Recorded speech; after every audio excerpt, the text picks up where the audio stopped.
Kita jangan mendiskriminasikan orang hanya karena dia beda itu. Dalam hal agama, yang paling penting adalah komunikasi.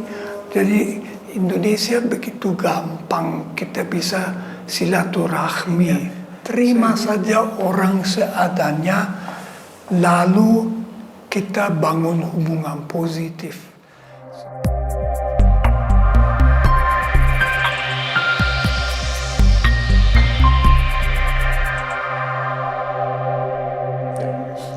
Assalamualaikum warahmatullahi wabarakatuh.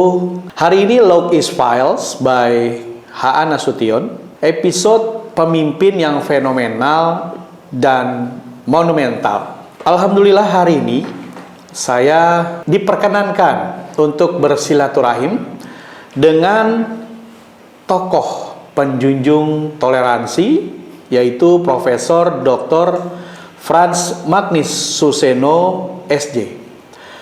Beliau adalah anggota dari Serikat Yesuit sejak 1961 sebagai misionaris yang lahir 87 tahun yang lalu, tepatnya 26 Mei 1936. Seorang imam, beliau mengajarkan filsafat juga rajin menulis. Artinya, beliau pun sebagai pendidik. Apa kabar Romo? Puji Tuhan, saya masih cukup sehat. Alhamdulillah, masih cukup sehat ya Romo. 87 tahun ya?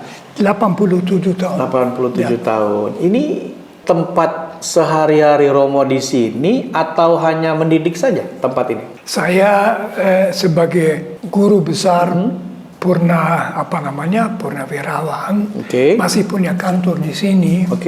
Saya juga dibantu oleh sekretaris yayasan. Dan saya bekerja setiap hari di sini. Saya masih bekerja di komputer, mempersiapkan prasaran, presentasi, juga masih menulis. Ya udah, selama Tuhan memberikan, ya saya jalankan saja. Saya untuk sore hari pulang ke komunitas Yesuit yang ada di Johor Bahru itu, teman-teman saya.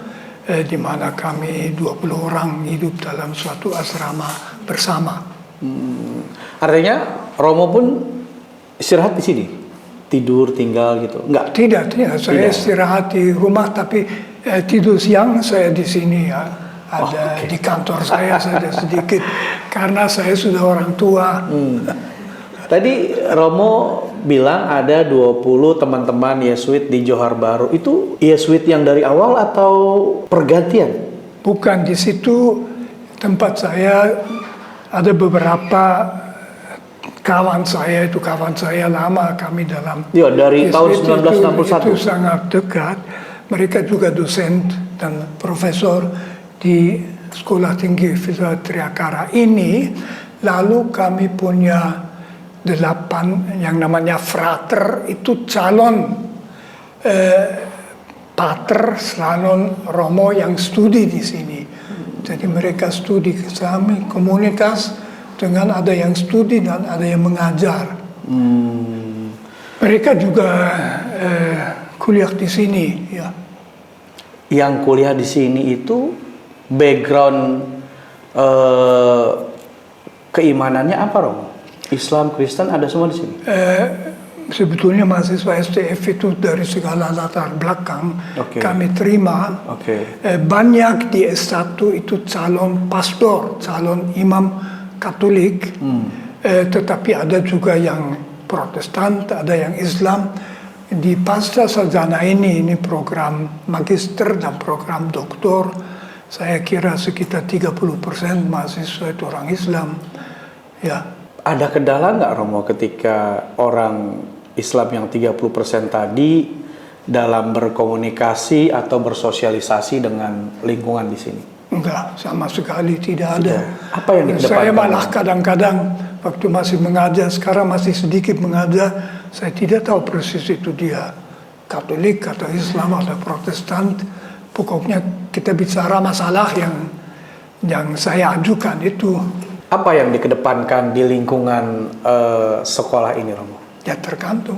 Kami filsafat lengkap, jadi kami punya filsafat sistematik, misalnya filsafat logika, filsafat manusia, etika, filsafat politik, filsafat alam, filsafat ketuhanan, lalu juga tentu sejarah filsafat, mulai dari filsafat Yunani, kami juga filsafat Timur, filsafat India, filsafat Cina.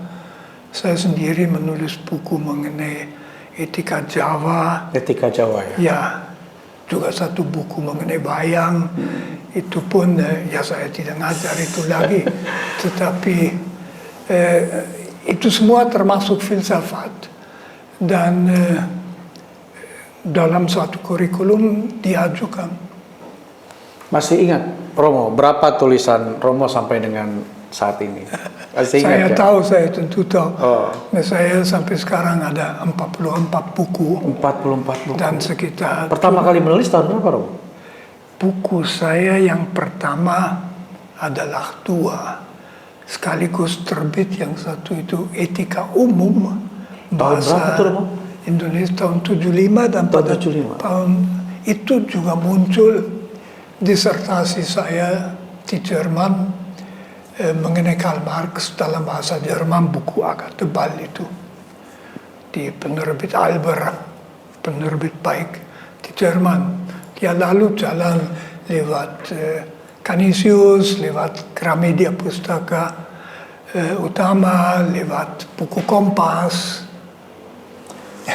Disertasi Romo tadi tentang Karl Marx ya. Boleh nggak Romo ceritakan sedikit? Sepertinya kok Romo tertarik dengan Karl Marx gitu? Yang mungkin beberapa orang di dunia ini tuh ya melihatnya negatif. Bagaimana Romo melihat ini? Itu memang menarik, itu sesuatu yang pada saya berkembang.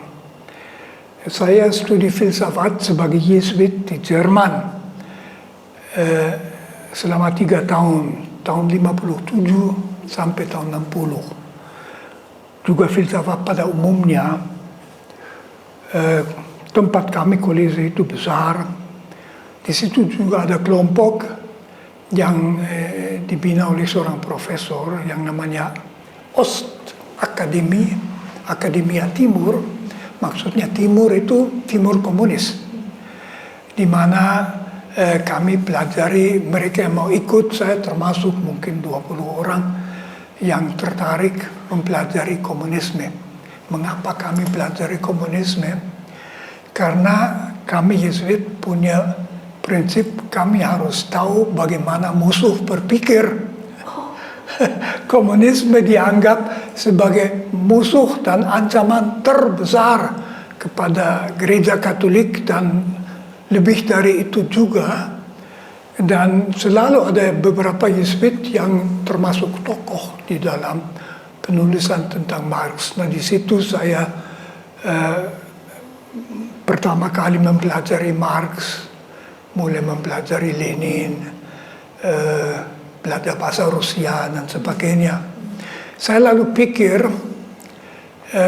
di Jerman sudah ada cukup ahli mengenai Marxisme, komunisme. Dari beberapa teman Yesuit Jerman yang di Indonesia, saya dengar bahwa mereka sangat khawatir dengan PKI. Waktu itu teman-teman Indonesia sendiri belum begitu khawatir, tapi teman-teman Jerman saya takut. Lalu saya pikir, apakah tidak baik kalau umat Katolik Indonesia punya seorang yang tahu teori Marxisme? Lalu saya lamar untuk dikirim ke Indonesia. Saya ke Indonesia dan kemudian saya agak lupa hal itu, tapi tidak seluruhnya karena saya belajar bahasa Jawa.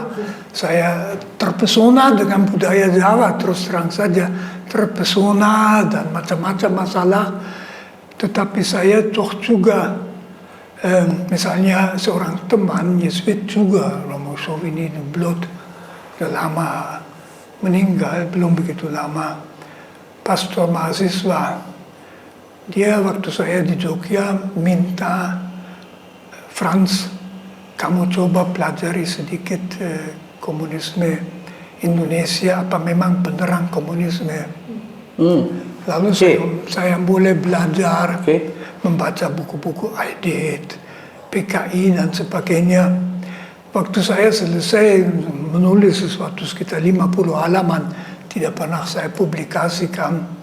Partai Komunis juga sudah dibubarkan akhir tahun 65. Tapi saya punya hasil yang bagi saya menarik, bahwa komunisme PKI itu komunisme Soviet tulen, bukan sebuah komunisme ala Indonesia atau itu, tetapi yang diyakini oleh Aidit dan sebagainya itu komunis sama dengan yang diyakini di Moskow. Itu hasil yang saya dapat. Cukup penting karena ada yang merasa komunis Indonesia itu ya setengah-setengah. Kebanyakan orang tentu tidak, tetapi saya kira para pimpinan seperti Edith, Nyoto dan sebagainya komunis betul. Tapi kemudian saya biarkan itu, tapi saya masih menulis juga beberapa buku yang bisa terbit sesudah Pak Harto turun takhta. Romo, ketertarikan saya adalah ketika Romo ingin mempelajari Karl Marx. Untuk Karl Marx sendiri, apa teori atau prinsip politik Karl Marx sehingga Romo ingin mempelajari itu? Dan ketika Romo ke Indonesia, kenapa Romo juga ingin mempelajari komunisme Indonesia? Kalau komunisme Indonesia ya saya sebetulnya pelajari karena diminta, dan karena waktu itu saya juga merasa bahwa PKI memang kuat dan harus ada orang yang juga tahu apa yang mereka pikirkan. Karl Marx saya pelajari sesudah tertarik untuk mempelajari komunisme. Karl Marx itu pemikir cemerlang. Jadi dia kan salah satu arus filsafat abad ke-20 datang dari pemikiran Karl Marx, itu yang namanya filsafat kritis. Bukan hanya komunis, justru yang komunis itu picik. Itu Marxisme yang agak picik. Tetapi saya merasa sangat berguna, menarik, sekaligus dalam filsafat itu kalau kita mengkritik, dan saya dalam disertasi saya kemudian juga mengkritik beberapa segi Karl Marx. Kalau seorang filosof pantas dikritik, berarti dia dihargai. Kalau dia hanya omong kosong, tidak perlu dikritik. Jadi kita bisa mengkritik pemikir dengan sekaligus merasa berguna bahwa kita mempelajarinya. Dan Karl Marx mempengaruhi, adalah satu-satunya filosof yang berhasil mewujudkan suatu ideologi politik yang pernah menguasai sepertiga umat manusia. Tidak ada filosof satupun yang lain, filosof lain hanya diketahui oleh para filosof. Tetapi Marx itu berpengaruh dengan melihat masalah ketidakadilan. Saya berpendapat bahwa masalah ketidakadilan justru tidak dipecahkan dengan cara Marx. Dan sejarah juga membenarkan hal itu. Tetapi dia melihat bahwa kapitalisme, apalagi kapitalisme pada permulaan, betul-betul hidup dari eksploitasi kaum buruh. Menurut saya, gereja Katolik punya ajaran sosial yang lebih mutu daripada Marxisme mengenai bagaimana mewujudkan keadilan sosial. Tapi tidak berarti bahwa saya tidak ingin tahu sesuatu yang lain juga. Nah, ketika Romo paling tidak sudah menerima konsep berpikirnya Karl Marx, terus Romo kan hijrah ke Indonesia ya. Selain Romo mengetahui bahwa di Indonesia juga ada komunis, hal apa lagi yang membuat Romo ingin hijrah ke Indonesia? Saya tentu mau membantu gereja Indonesia. Jadi saya merasa gereja Indonesia meskipun kecil memainkan peranan yang besar. Secara tradisional saya seorang misionaris, ya. Saya seorang misionaris yang mau memperkenalkan Injil juga di Indonesia. Nah, saya datang ke sini dan sebetulnya tidak pernah berfokus lagi pada Marxisme karena saya berkenalan dengan Indonesia. Saya lewat pintu Jawa. Saya selama 13 bulan belajar bahasa Jawa. 4 bulan saya tinggal di desa di Kulon Progo, di mana hanya omong Jawa, dan bagi saya itu mempesonakan. Saya memang bahasa Jawa tidak gampang, tetapi lama-lama mendapat perasaan, lalu budaya Jawa, kesopanan Jawa, kehalusan Jawa yang tetap bisa kuat, keras. Orang asing sering mengira orang Jawa itu mudah dipengaruhi. Tidak, dia hanya sopan. Tapi kalau dia mau ditekan, dia justru akan tidak bisa ditekan. Nah, saya pokoknya sampai sekarang masih pesona. Mungkin dengan budaya lain di Indonesia juga, tapi saya kenal budaya Jawa. Itu membuat saya kerasam. Saya juga mengalami kemudian di Yogyakarta yang saya sendiri sebut culture shock. Culture shock, oke. Yaitu bahwa komunikasi orang Jerman berbeda dengan komunikasi orang Indonesia, apalagi orang Jawa. Saya pikir apakah saya bisa, tapi teman-teman Jawa mengatakan kamu bisa saja, nggak apa-apa, orang opo-opo.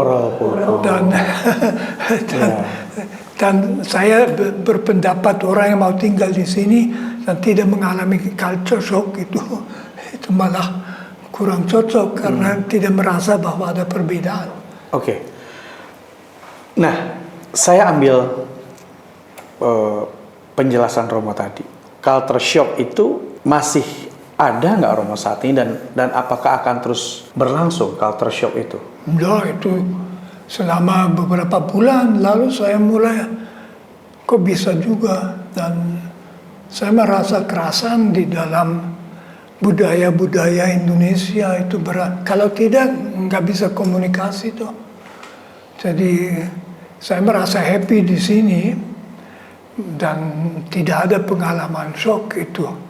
Saya juga menjadi sedikit lebih kritis terhadap budaya asli saya Jerman, yang tentu yang kritis juga orang Inggris, orang Prancis dan sebagainya. Saya anggap itu lucu. Ya Romo. Indonesia setelah Romo berarti sudah berapa puluh tahun Romo di sini? Saya datang tahun 61. 61 berarti sekira 60 tahun ya. 62 tahun. Oke. 62 tahun. Romo sudah merasa Indonesia banget belum? Ya, saya sendiri tidak bisa menjawab itu. Kenapa? Itu lebih baik dijawab orang Indonesia saja. Okay. Saya sendiri begitu saja saya warga negara Indonesia. Apa Indonesia banget atau tidak? Bukan saya yang bisa menilai, ya. Saya sudah merasa at home di sini. At home ya. Warga negara sendiri, Romo udah warga negara Indonesia? Lah ya sudah lama. Sudah lama. Tahun berapa? Tahun 77. Tahun 77. Itu pun sesudah saya tunggu 7 tahun karena semua hal sudah selesai tahun 70, tapi butuh 7 tahun sampai lewat aparat akhirnya dapat juga. Apa yang Romo ungkapkan waktu itu ketika Romo ingin menjadi warga negara Indonesia kepada aparat terkait atau pemerintah terkait? Saya udah lupa, saya harus mengisi banyak formulir itu. Itu tentu saya formulir. Ya, namun itu nggak membuat Romo patah hati kan, nggak ya? Saya hanya ingat guru bahasa Jawa saya itu orang Belanda, Romo Paker yang juga jadi warga negara. Nah dia itu waktu menjadi warga negara ditanyai apa tahu tentang siapa itu Diponegoro. Lalu dia bertanya, Diponegoro yang mana? Dia tanya, dia jawab apa 6 Pangeran Diponegoro. Yang bertanya tentu tidak tahu, karena tahu hanya yang satu itu. Nah, kemudian Romo, ketika Romo sudah hampir 62 tahun di Indonesia, apa yang membuat Romo masih merasakan kegelisahan tentang konsep kemanusiaan di Indonesia? Saya tidak punya kegelisahan tentang konsep kemanusiaan. Saya gelisah dengan segala macam hal yang kita hadapi bersama yang juga tidak khas Indonesia. Misalnya dengan masih ada korupsi, dengan hal-hal seperti itu. Saya merasa keadilan sosial masih perlu diperbaiki. Tetapi misalnya hubungan antara umat beragama, menurut saya dalam 50 tahun terakhir menjadi semakin baik. Memang betul setiap tahun mungkin masih ada 100 kasus intoleransi ya. Misalnya ibadat diganggu, gereja ditutup. Tapi dari Sabang sampai Merauke itu 6.000 kilometer, itu hanya kasus-kasus kecil. Hampir di mana-mana, misalnya di Jawa. Jawa umat saya, umat Katolik itu belum 2%, saya kira mungkin 1% ya.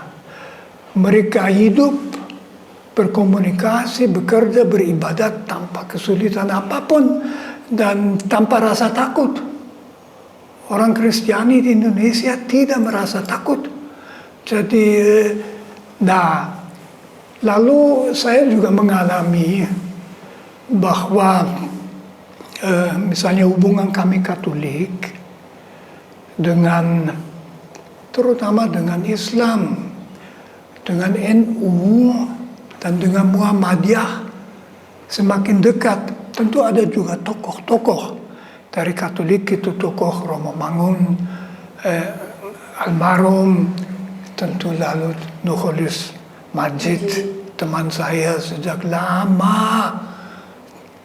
Lalu orang terpenting yang pernah saya ketemu ya Gus Dur, tentu saja berpengaruh luar biasa. Tapi tidak hanya mereka itu, jadi hubungan antara kita bisa bicara, kita ketemu, kalau ada masalah bisa dibicarakan bersama. Saya anggap sangat baik. Jadi dengan demikian malah bisa dikatakan ya Indonesia masih ada masalah intoleransi, tapi mungkin tidak begitu dengan agama Kristiani. Tetap pada dasarnya sangat baik dibandingkan dengan banyak negara lain. Sebetulnya Indonesia bisa menjadi contoh itu. Dan saya kadang-kadang ke luar negeri juga mengatakan ini negara yang 87% orang Islam, itu tetap mempunyai satu undang-undang dasar, tentu juga memuat Pancasila yang terbuka bagi semua. Undang-undang dasar kita itu malah tidak berbau Islami, padahal yang membuat undang-undang dasar itu kebanyakan orang Islam, baik yang khas Islami maupun yang lebih nasionalis Islami. Luar biasa itu. Iya Romo. Pembahasan ke dalam kemanusiaan tadi, bahkan Romo mencontohkan beberapa tokoh-tokoh Indonesia. Ada Gus Dur, ada Nurholis Majid, ya kan? Nah, beliau-beliau itu sudah pergi meninggalkan kita, Romo. Apakah Romo pernah berbicara lagi atau berdiskusi kembali dengan tokoh-tokoh seperti yang tadi Romo sebutkan saat ini? Ya, saya banyak sekali berhubungan dengan teman-teman Muslim dari Gus Durian, dari Nur Khalis Majid Institut, lalu dari Syafi'i Ma'arif Institut, Institut dan sebagainya. Dan saya juga bicara dengan Habib Rizik ya. Jadi saya merasa saya akan bicara dengan siapa saja itu. Dan saya belum pernah mengalami perlakuan yang tidak enak. Sejak 62 tahun di Indonesia, juga dari teman-teman Muslim selalu saya perlakukan baik. Bukan hanya oleh tokoh-tokoh, tapi oleh masyarakat juga. Yang melihat itu tentu bukan orang Muslim, tetapi tidak pernah ada masalah. Ya, Nur Khalis Majid dan Gus Dur itu pernah mewarnai prinsip-prinsip dalam bersosialisasi dan berkemanusiaan Indonesia. Nah, pun tadi Romo telah menyebutkan gitu. Romo melihat bagaimana perkembangan kemanusiaan dan keadilan sosial tadi ke depannya, Romo. Setelah tokoh-tokoh tersebut sudah tiada. Ya, tentu saja kita semua tidak abadi, dan saya sebetulnya melihat bahwa saya punya banyak harapan dengan generasi sekarang yang ada di Indonesia. Tentu kita punya masalah, misalnya masalah korupsi itu gawat sekali. Saya selalu sedikit khawatir jangan sampai Indonesia pecah secara vertikal. Maksud saya jangan sampai 50% masyarakat yang baru sejahtera atau belum merasa Indonesia itu milik mereka yang di atas. Itu berbahaya. Kalau mereka punya kesan itu, kita jangan heran bahwa mereka cari orientasi ideologis lain daripada Pancasila. Karena kalau atas nama Pancasila Indonesia membuat makin kaya mereka yang di atas, jadi hal seperti itu harus diatasi. Ini tidak ada kaitan menurut saya dengan agama, tetapi ya dengan kemanusiaan, dengan kualitas demokrasi yang masih harus diperbaiki, dan hal seperti itu yang banyak didiskusikan. Dalam hal agama yang paling penting adalah komunikasi. Jadi Indonesia begitu gampang kita bisa silaturahmi. Saya bilang sama pastor-pastor kami yang punya paroki, coba berikan waktu 10% dari waktu kerja untuk hubungan dengan teman-teman Muslim di wilayahmu. Begitu gampang ke situ bicara, memperkenalkan diri, jangan langsung bicarakan masalah, dan hubungan akan baik. Kalau ada pesta, undang mereka, mereka akan datang. Sebenarnya melihat masalah yang sebenarnya dalam dua kasus yang saya juga kenal beberapa teman, ya baik dari Syiah maupun dari Ahmadiyah. Ya, saya berpendapat bahwa dengan mereka pun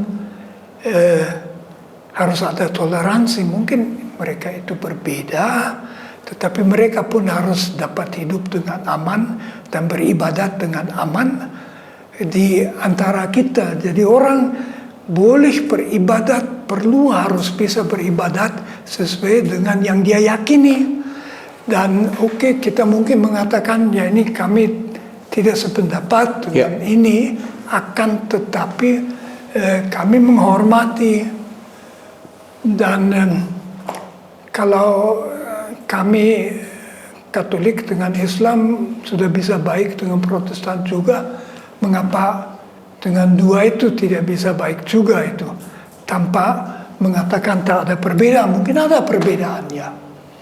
Romo melihat ini faktor politik atau memang faktor apa, Romo, di balik? Ini bukan faktor politik. Bukan. Saya kira itu di mana-mana ada, di Pakistan ada hal seperti itu. Jadi saya sebetulnya teringat akan hubungan kami Katolik dengan Protestan. Protestantisme itu muncul di abad ke-16 di Eropa. 100 tahun malah ada perang antara negara Katolik dan Protestan yang memang tidak dipimpin oleh para rohaniwan tetapi oleh raja-raja, kemudian masih selalu ada hubungan tidak saling senang, curiga dan sebagainya.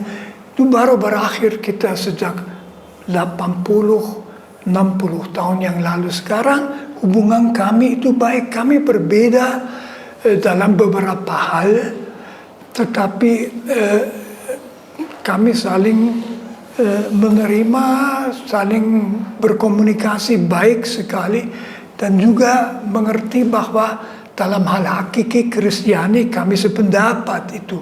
Saya kira itu di agama lain bisa juga. Jadi ada insting yang berbeda itu selalu ditolak. Tapi lama-lama mungkin kita bisa belajar mengenai kita kan Tuhan Allah tidak bisa kita tanyai. Jadi kita serahkan saja pada Tuhan Allah. Bagi penilaian itu, kita sendiri perlu komunikasi. Kita mungkin punya pertanyaan, kami Katolik dengan Protestan dengan kami punya pertanyaan, kita bisa menjawab. Saya sebagai Katolik tidak akan mengatakan Tuhan Allah itu Katolik, ya enggak. Memalukan sekali. Oke, ya di satu pemikiran Romo bahwa ada yang mengatakan bahwa Tuhan itu sebenarnya satu, tapi kenapa kok agama atau keyakinan banyak? Nah, secara pemahaman yang Romo dapatkan itu gimana menurut Romo? Saya sebenarnya berpendapat begini, manusia punya suatu perasaan bahwa ada lebih dari yang kasat mata. Bukan hanya bahwa mungkin ada roh, hantu, genderuwo, dan macam itu, tapi ada yang di seberang, yang kita sebut Tuhan Allah atau apapun dengan nama apapun. Mungkin juga itu dirasakan dalam hati nurani. Hati nurani tidak dapat dijelaskan dari kita sendiri. Kok orang tahu bahwa ia harus baik. Orang tahu dia tidak boleh tidak adil. Tahu bahwa dari situ mutunya sendiri tergantung. Nah, mungkin karena itu sejak sangat dini manusia sudah sadar ada yang di seberang. Tetapi agama Abraham itu Israel, Yahudi, Kristiani, dan Islam meyakini lebih. Mereka meyakini bahwa Allah menyapa. Itu beda. Itu bukan dari hati kita. Nah, karena itu kalau jadi bisa saja banyak agama, tapi akhirnya agama Abraham merasa Allah menyapa. Di situ pun masih ada perbedaan. Kami Kristiani yakin mengenai Yesus. Saya betul-betul percaya 100%. Dalam Al-Quran itu, Yesus kalau tidak salah 30 kali lebih disebut. Sangat sering disebut dan sangat dihormati, tetapi beda dengan yang kami. Nah, kami yakin bahwa harus percaya pada apa yang diwahyukan Allah. Kalau ada perbedaan, saya berpendapat bahwa kita jangan mengatakan semua agama sama saja benar, sama saja tidak benar, tetapi tidak perlu kita menilai bagaimana agama lain itu.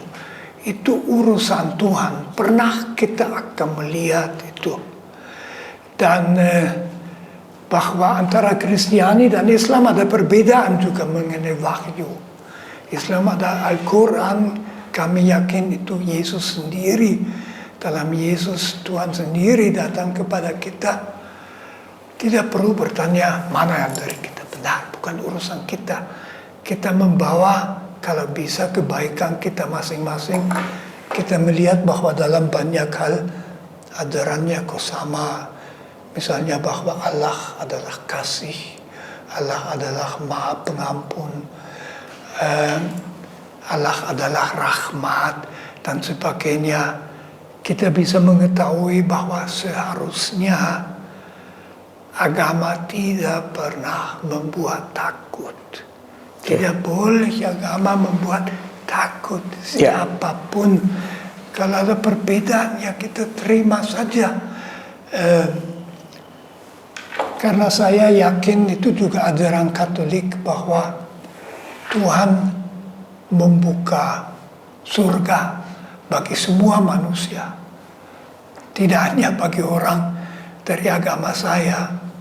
Saya dengan tenang melihat bahwa ada orang yang beragama lain. Saya tetap akan gembira sekali kalau orang, istilah saya, menemukan Yesus. Tapi ini tidak bisa dipaksakan. Saya Katolik pertama karena saya dari keluarga yang Katolik. Sekarang saya tidak Katolik karena ibu dan ayah saya Katolik, tapi karena saya betul-betul meyakininya. Tapi itu proses internal. Ya, artinya berarti ketika bicara hati nurani, suara hati atau hati nurani itu, Romo tidak menyangkal bahwa suara hati atau hati nurani itu adalah produknya sebuah gagasan, seperti itu. Bukan, suara hati bukan gagasan kita. Malah itu berbahaya. Suara hati itu kita dengar, kita rasakan, kita udah tahu sebelum berpikir bahwa kita jangan tendang orang dari belakang dan sebagainya. Itu kita tahu. Gagasan kita tentu perlu, misalnya kita bertanya, ya kita harus adil. Lah adil berarti apa? Misalnya adil terhadap pembantu rumah, adil dalam pengadilan dan sebagainya. Nah, gagasan manusia itu sering sumber kekeliruan. Karena kita bisa berpikir benar, bisa keliru. Jadi suara hati kadang-kadang juga bisa keliru. Orang merasa itu yang diharapkan, tapi sebetulnya tercampur dengan pikirannya. Maka kita menghormati suara hati orang lain, tetapi seperlunya juga mengkritik suara hati. Hati nurani menurut saya tidak bisa dikritik lagi. Kesadaran bahwa kita hendaknya baik dan tidak buruk itu selalu benar, tanpa kecuali benar. Tapi bagaimana kebenaran terungkap, ada perbedaan. Romo, hati nurani itu mungkin nggak disampaikan melalui seseorang dan kemudian mengatasnamakan agama? Tentu orang lain, kalau kita berhadapan dengan orang lain, itu selalu suatu panggilan pada suara hati kita. Bagaimana kita menyikapinya. Kalau orang itu datang atas nama agamanya, ya kita terima dia atas nama agamanya. Kalau bicara tentang agama, tentu kita juga mendengar, bagi saya penting memahami yang dirasakan orang beragama berbeda, supaya bisa mengerti bagaimana misalnya perasaan Buddhis. Saya tidak akan menjadi Buddhis, tapi saya bisa menghormati Buddhis. Saya juga banyak sudah dari pengalaman dengan teman-teman Muslim, merasa tahu bagaimana orang Islam merasa. Itu memperkaya saya. Saya bisa belajar dari itu. Tidak berarti saya menjadi orang Muslim.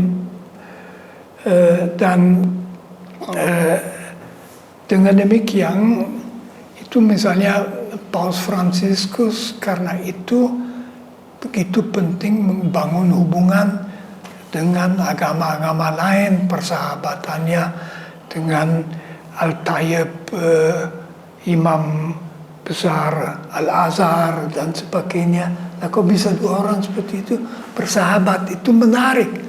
Al-Tayyib tidak berhenti 100% Muslim, dan Paus Fransiskus tetap 100% Katolik, tidak menjadi halangan. Sama dengan Gus Dur itu ya, menjadi sahabat Gus Dur, itu tidak mengganggu, malah memperluas wawasan. Oke, berarti artinya Romo, yang tadi Romo sampaikan itu kan sebenarnya contoh ya, contoh buat kita semua ya. Ya, contoh buat semua tentang arti persahabatan dan toleransi itu sendiri. Nah, ketika persahabatan dan toleransi diganggu gugat, Romo, sebatas mana atau boleh nggak sih menurut Romo atau secara keilmuan yang Romo pahami, ada batasnya nggak sih kita memahami orang atau memahami keyakinan orang lain? Nah, saya memberi contoh. Apa kedudukan seorang yang tidak bisa percaya kepada Tuhan? Jadi yang namanya ateis di dalam negara Pancasila. Di mana saya sependapat dengan sahabat saya almarhum Buya Syafi'i Ma'arif. Indonesia itu negara religius. Itu resmi karena ketuhanan yang Maha Esa menjadi salah satu dari dasar eksistensi negara ini seperti diungkapkan dalam Undang-Undang Dasar. Karena itu saya berpendapat bahwa pelarangan penyebaran ideologi yang ateis itu sesuai dengan Undang-Undang Dasar kita. Karena itu saya juga berpendapat bahwa penyebaran Marxisme-Leninisme itu sah, karena dalam Marxisme-Leninisme ateisme menjadi poin penting di dalam program eksplisit. Akan tetapi tidak boleh orang yang sendiri tidak percaya dibatasi. Jadi seorang yang tidak percaya tetap kita hormati. Orang tidak bisa dipaksa, kamu harus berketuhanan. Itu nonsens. Kalau dia tidak percaya, ya sudah. Dia itu memiliki seluruh hak warga negara dan tentu hak asasi manusia. Jadi seorang yang secara pribadi ateis di Indonesia tentu harus merasa sama. Di situ saya bicara dari pengalaman, tidak di Indonesia tetapi di Jerman saya punya teman, bahkan punya orang dalam keluarga yang ateis. Tidak karena kejahatannya tidak bisa percaya, tidak ada gunanya kalau mengatakan kamu harus Katolik atau kamu harus percaya seperti itu.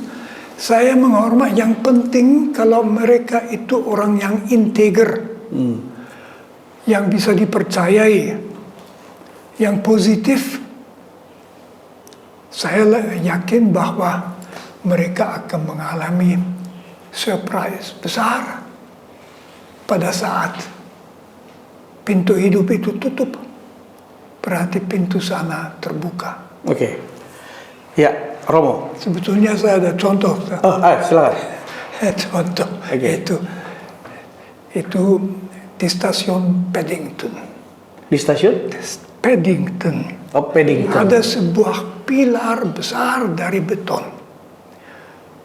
Banyak orang di situ peron kereta api. Datang Harry Potter, Tereng Hermin dan temannya yang satu lagi dengan mantap menghadap tiang itu, terbuka, hilang. Orang-orang di peron itu bingung sekali lah, gimana itu? Itu kematian. Dalam kematian kita mengalami seperti itu. Tentu para fan Harry Potter tahu, mereka keluar di peron 9.34 di mana Hochwärts Express sudah menunggu mereka. Pintu kita tertutup, orang ateis pun akan tertutup, saya juga. Tetapi itu sekaligus buka dan kita akan berhadapan dengan yang transenden dan Tuhan itu. Ya, Romo. Betul. Nah, ketika tadi Romo sampaikan suara hati atau hati nurani tidak bisa dicampur ya, lebih kurang seperti itu Romo ya. Terus bagaimana bila ada kondisi seperti itu Romo? Kita menyikapinya gimana? Harus didiskriminasikah atau gimana? Ya tentu tidak boleh diskriminasi. Jadi kita kan di Indonesia kita tahu kita harus bersedia menerima perbedaan. Perbedaan tidak hanya dalam arti budaya, perbedaan agama, tapi juga perbedaan keyakinan masing-masing orang. Yang penting orang membawa diri sebagai manusia yang dapat dipercayai, yang positif, manusia Pancasilais kalau mau, itu yang dapat kita harapkan dari semua. Kita jangan mendiskriminasikan orang hanya karena dia beda itu. Saya merasa bersyukur bahwa Indonesia secara resmi sudah tidak menerima diskriminasi terhadap agama-agama minoritas. Itu sangat penting. Itu harkat kemanusiaan Indonesia yang tinggi. Jadi itu betul-betul diperlukan. Kita harus menerima orang yang berbeda, yang tentu tidak bisa diterima kalau orang ini diam-diam mencuri atau menipu atau lagi mengkhianati orang, itu tentu tidak. Kita mengharapkan orang membawa diri secara etis. Sayang tidak bisa dikatakan bahwa orang beragama rata-rata hidup lebih etis daripada orang yang tidak beragama. Saya kira itu sulit dibuktikan itu, bahwa ada perbedaan dalam bahasa agama. Manusia itu pendosa. Jadi mengakui sering belum sesuai dengan yang diharapkan Tuhan. Oke. Romo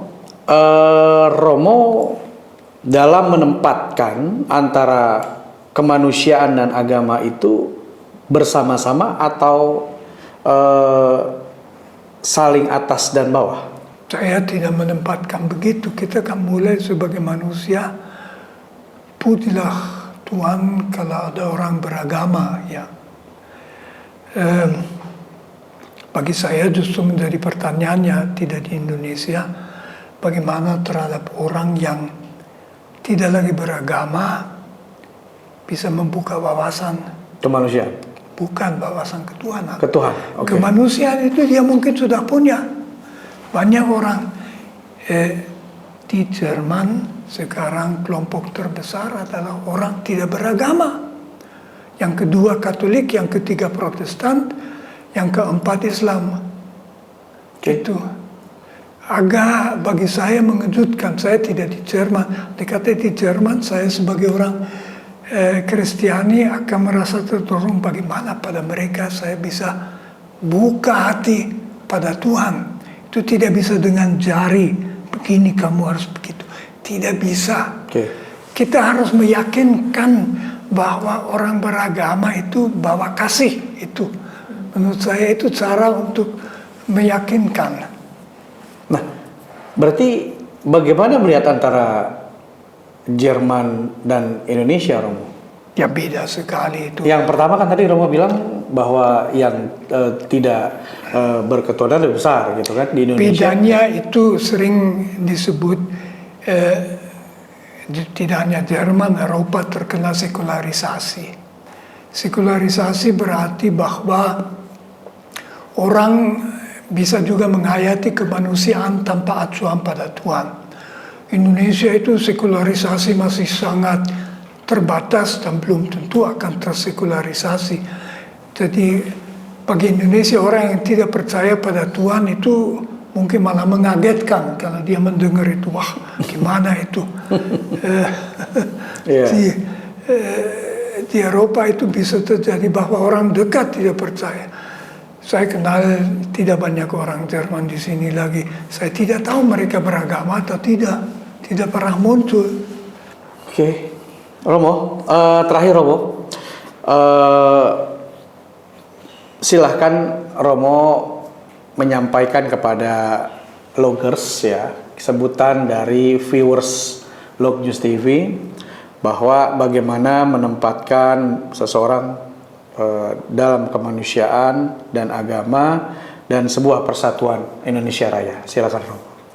Saya sendiri mengharapkan bahwa pertama-tama kita menerima setiap orang seadanya dalam identitasnya, dalam identitas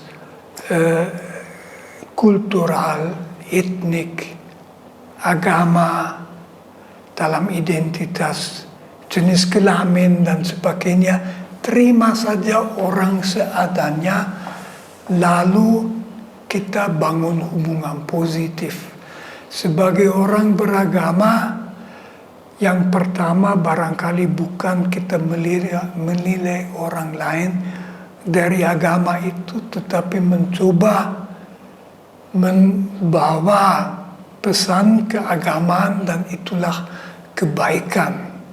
Saya suka dengan istilah dari teman-teman Muslim Al-Quran, agama rahmatan lil alamin, berarti ketemu dengan orang beragama, dengan kita yang beragama, saya juga beragama, harus oleh orang lain dirasakan sebagai rahmat, sebagai sesuatu yang aman, sebagai suatu dukungan. Orang lain harus merasa aman dengan kita. Dengan demikian kita akan membangun hidup bersama yang positif dan berhasil. Terima kasih Romo atas diskusinya. Loggers, Log is Files. Materi yang hari ini memang sangat-sangat dalam ketika persaudaraan, persatuan Indonesia itu harus dibangun secara positif. Apa yang disampaikan oleh Romo Magnis Suseno, idola saya tentunya, karena mampu mengangkat toleransi dan perdamaian tanpa melihat adanya agama sesuatu apapun. Terima kasih. Log is Files terus kembali, terus memberikan literasi-literasi yang bermanfaat serta positif untuk Anda. Terima kasih Romo. Assalamualaikum warahmatullahi wabarakatuh. Waalaikumsalam. Waalaikumsalam.